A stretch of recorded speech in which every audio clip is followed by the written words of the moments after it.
Hi అండి. అందరికీ నమస్కారం. Welcome to my channel. ఈ వీడియోలో ఏపీ ప్రభుత్వ ఉద్యోగ పెన్షనర్ల ఆర్థిక అంశాలకు సంబంధించి సెప్టెంబర్ నెల నుంచి జరిగే పెండింగ్ బిల్లుల వివరాల గురించి వీడియోలో తెలుసుకుందాము. వీడియో అయితే ఎక్కడ గాని స్కిప్ చేయకుండా ఎండ్ వరకు చూసేయండి. అప్పుడే ఇన్ఫర్మేషన్ పూర్తిగా అర్థమవుతుంది. అలాగే వీడియో చూస్తున్న ప్రతి ఒక్కరు వీడియోకైతే లైక్ చేయండి ఫ్రెండ్స్.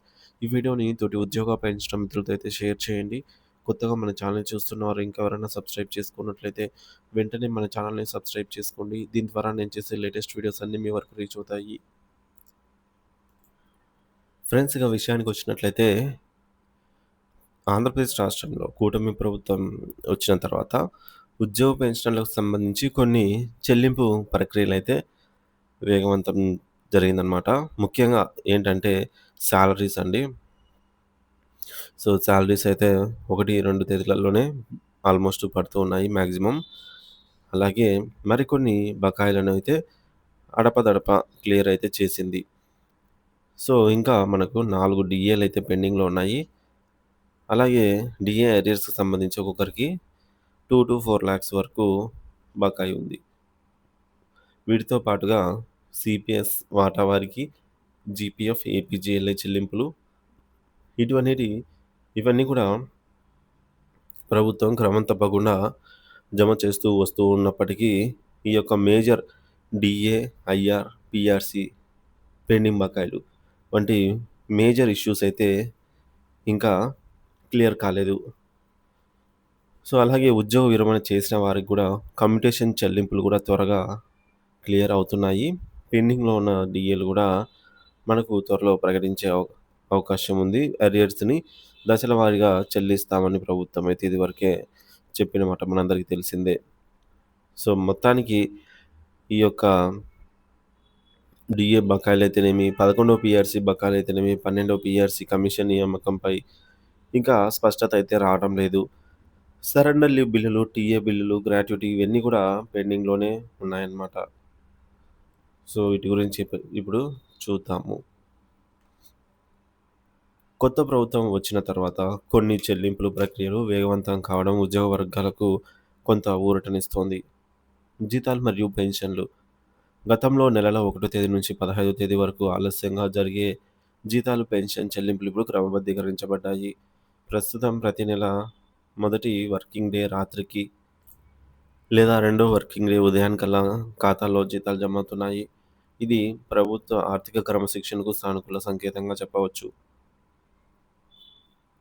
రెండవది సీపీఎస్ వాటా చెల్లింపు. దాదాపుగా 18 నెలలుగా పెండింగ్‌లో ఉన్న కాంట్రిబ్యూటరీ పెన్షన్ స్కీమ్ సీపీఎస్ ప్రభుత్వ వాటాను పూర్తిగా క్లియర్ చేయడంతో పాటు ప్రస్తుతం ప్రతి నెల ఉద్యోగుల వాటాతో కలిపి క్రమం తప్పకుండా వారి ఖాతాలకు జమ చేస్తున్నారు. మూడోది జీపీఎఫ్ మరియు ఏపీజీఎల్ఐ చెల్లింపులు. ఈ చెల్లింపుల్లో ఆమోదం పొందిన జీపీఎఫ్ పార్ట్ ఫైనల్ మరియు ఫైనల్ విత్‌డ్రాయల్స్ ఆ తర్వాతి నెలలో క్లియర్ అవుతున్నాయి. అదేవిధంగా ఏపీజీఎల్ఐ లోన్లు మరియు ఫైనల్ క్లెయిమ్‌లు కూడా దరఖాస్తు చేసుకున్న వారికి తర్వాత నెలలో అయితే చెల్లింపులు జరుగుతున్నాయి.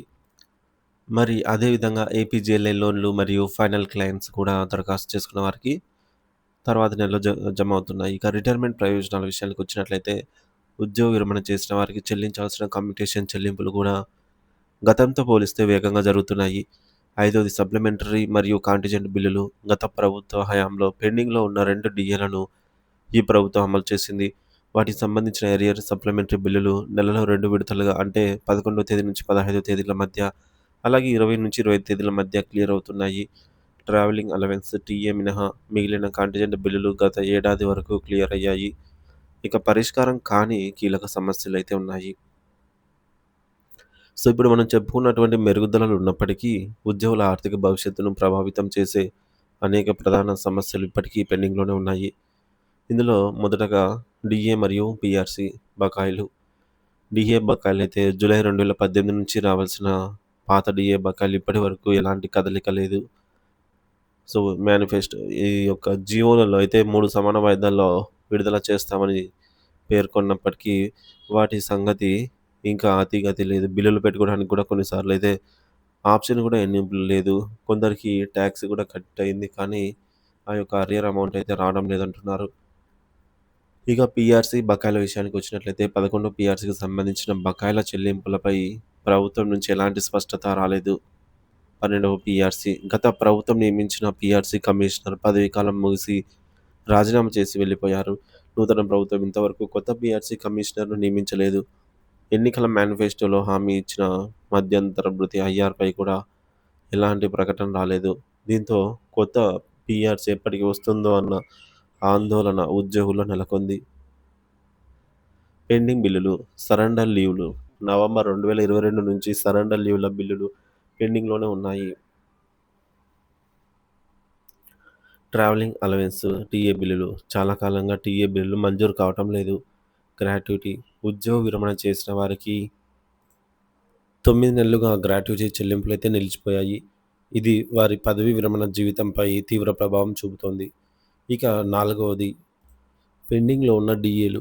ఇప్పటికే 3 డీఏలు పెండింగ్‌లో ఉండగా త్వరలో మరో డీఏ కూడా రానుంది. వీటిపై ప్రభుత్వం ఎప్పుడు నిర్ణయం తీసుకుంటుందో తెలియని పరిస్థితి.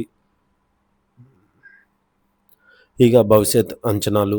ప్రభుత్వ వర్గాల నుంచి అందుతున్న సమాచారం ప్రకారంగా పెండింగ్‌లో ఉన్న కొన్ని బిల్లుల చెల్లింపులు ఈ సెప్టెంబర్ నెల నుంచి జనవరిలోపు దశల వారీగా జరిగే అవకాశాలున్నాయనైతే తెలుస్తోంది.